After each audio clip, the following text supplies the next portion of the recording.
ನಮಸ್ತೆ, welcome to Yoyo Kannada. ಮನೀಗ ನೋಡೋಣ ಕರ್ನಾಟಕದ 5 ಪ್ರಮುಖ ಸುದ್ದಿಗಳನ್ನು. ಕರ್ನಾಟಕದ ಮುಖ್ಯಮಂತ್ರಿ ಸಿದ್ದರಾಮಯ್ಯನವರು ಕರ್ನಾಟಕ ಮಾದರಿಯು ಸಾಮಾಜಿಕ ನ್ಯಾಯ, ಸಮಾನತೆ ಮತ್ತು ಭ್ರಾತೃತ್ವದ ತತ್ವಗಳಿಗೆ ಬದ್ಧವಾಗಿದೆ ಎಂದು ಒತ್ತಿ ಹೇಳಿದ್ದಾರೆ. ಅಹಿಂದ ಒಕ್ಕೂಟವು ರಾಜಕೀಯ, ಸಾಮಾಜಿಕ ಮತ್ತು ನೈತಿಕ ದಾರಿಯನ್ನ ರೂಪಿಸಿದ್ದು, ಇದು ಕೇವಲ ಮತ ಬ್ಯಾಂಕ್ ಅಲ್ಲ, ಬದಲಿಗೆ ಭಾರತದ ಆತ್ಮಸಾಕ್ಷಿಯ ಧ್ವನಿಯಾಗಿದೆ. ಎಲ್ಲರಿಗೂ ಅವಕಾಶ, ಘನತೆ ಮತ್ತು ಅಧಿಕಾರದೊಂದಿಗೆ ಮೇಲೇಳುವ ಭವಿಷ್ಯವನ್ನ ಕಟ್ಟಬೇಕು ಎಂದು ಅವರು ತಿಳಿಸಿದ್ದಾರೆ. ದೇಶದಲ್ಲಿ ಸಮಾನತೆಗೆ ವಿರುದ್ಧ ಶಕ್ತಿಗಳು ಕಾರ್ಯನಿರ್ವಹಿಸುತ್ತಿರುವ ಈ ಸಂದರ್ಭದಲ್ಲಿ ಸಾಮಾಜಿಕ ಪ್ರಜಾಪ್ರಭುತ್ವದ ಅಡಿಪಾಯವನ್ನ ಬಲಗೊಳಿಸುವುದು ನಮ್ಮ ಕರ್ತವ್ಯವಾಗಿದೆ ಎಂದು ಅವರು ಕೆಪಿಸಿಸಿ ಭಾರತ್ ಜೋಡೋ ಕಾರ್ಯಕ್ರಮದಲ್ಲಿ ಒಬಿಸಿ ಸಲಹಾ ಸಮಿತಿಯ ಸಭೆಯಲ್ಲಿ ಮಾತನಾಡಿದ್ದಾರೆ.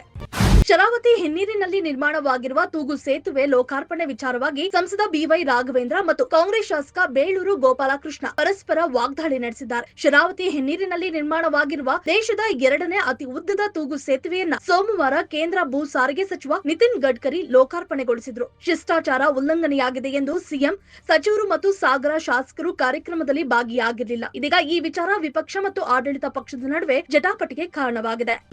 ಗ್ರೇಟರ್ ಬೆಂಗಳೂರು ಪ್ರಾಧಿಕಾರದ ಅಡಿಯಲ್ಲಿ 5 ಪಾಲಿಕೆ ರಚನೆ ಮಾಡಿ ಶೀಘ್ರವೇ ಚುನಾವಣೆ ನಡೆಸುತ್ತೇವೆ ಎಂದು ಡಿಸಿಎಂ ಡಿಕೆ ಶಿವಕುಮಾರ್ ತಿಳಿಸಿದ್ದಾರೆ. ಕೆಪಿಸಿಸಿ ಕಚೇರಿ ಭಾರತ್ ಜೋಡೋ ಭವನದಲ್ಲಿ ಮಂಗಳವಾರ ನಡೆದ ಗ್ಯಾರಂಟಿ ಯೋಜನೆಗಳ ಅನುಷ್ಠಾನ ಸಮಿತಿ ರಾಜ್ಯ, ಜಿಲ್ಲೆ, ತಾಲೂಕು ಮಟ್ಟದ ಪದಾಧಿಕಾರಿಗಳ ಸಮಾವೇಶದಲ್ಲಿ ಮಾತನಾಡಿದ ಅವರು, ಜಿಬಿಎ ರಚನೆ ಮಾಡಲಾಗಿದೆ. ಈ ಮೂಲಕ 5 ಪಾಲಿಕೆಗಳನ್ನ ನಾವು ಮಾಡಿಯೇ ತೀರ್ತೇವೆ ಎಂದರು.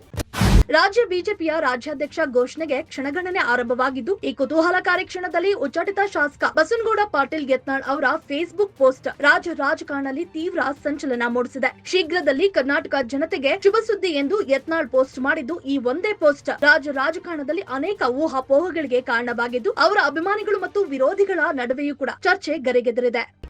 ರೌಡಿ ಶೀಟರ್ ಬಿಕ್ಲು ಶಿವ ಕೊಲೆ ಪ್ರಕರಣದಲ್ಲಿ ಶಾಸಕ ಬೈರತಿ ಬಸವರಾಜ್ ವಿರುದ್ಧ ಎಫ್ಐಆರ್ ದಾಖಲಾಗಿದ್ದು, ಶಾಸಕ ಬೈರತಿ ಬಸವರಾಜ್ ಅವರನ್ನ ಎಫ್ಐ ಆರೋಪಿ ಎಂದು ಉಲ್ಲೇಖಿಸಲಾಗಿದೆ. ಬಿಕ್ಲು ಶಿವ ಕೊಲೆಗೆ ಕುಮ್ಮಕ್ಕು ನೀಡಿದ ಆರೋಪದ ಮೇಲೆ ಬೈರತಿ ಬಸವರಾಜ್ ವಿರುದ್ಧ ನೀಡಿದ ದೂರಿನ ಮೇರೆಗೆ ಎಫ್ಐಆರ್ ದಾಖಲಿಸಲಾಗಿದೆ. ಈ ಕುರಿತು ಮಾತನಾಡಿ ಸ್ಪಷ್ಟನೆ ನೀಡಿರುವ ಶಾಸಕ ಬೈರತಿ ಬಸವರಾಜು, ರೌಡಿ ಶೀಟರ್ ಬಿಕ್ಲು ಶಿವು ಕೊಲೆ ಪ್ರಕರಣಕ್ಕೂ ನನಗೂ ಯಾವುದೇ ಸಂಬಂಧವಿಲ್ಲ. ಆತ ಯಾರೆಂಬುದು ಕೂಡ ನನಗೆ ಗೊತ್ತಿಲ್ಲ. ಉದ್ದೇಶಪೂರ್ವಕವಾಗಿ ನನ್ನ ವಿರುದ್ಧ ಎಫ್ಐಆರ್ ದಾಖಲಾಗಿದೆ ಎಂದಿದ್ದಾರೆ. ಈ ವಿಡಿಯೋ ನಿಮಗೆ ಇಷ್ಟವಾದಲ್ಲಿ ಲೈಕ್ ಮಾಡಿ, ಶೇರ್ ಮಾಡಿ, ಸಬ್ಸ್ಕ್ರೈಬ್ ಮಾಡಿ.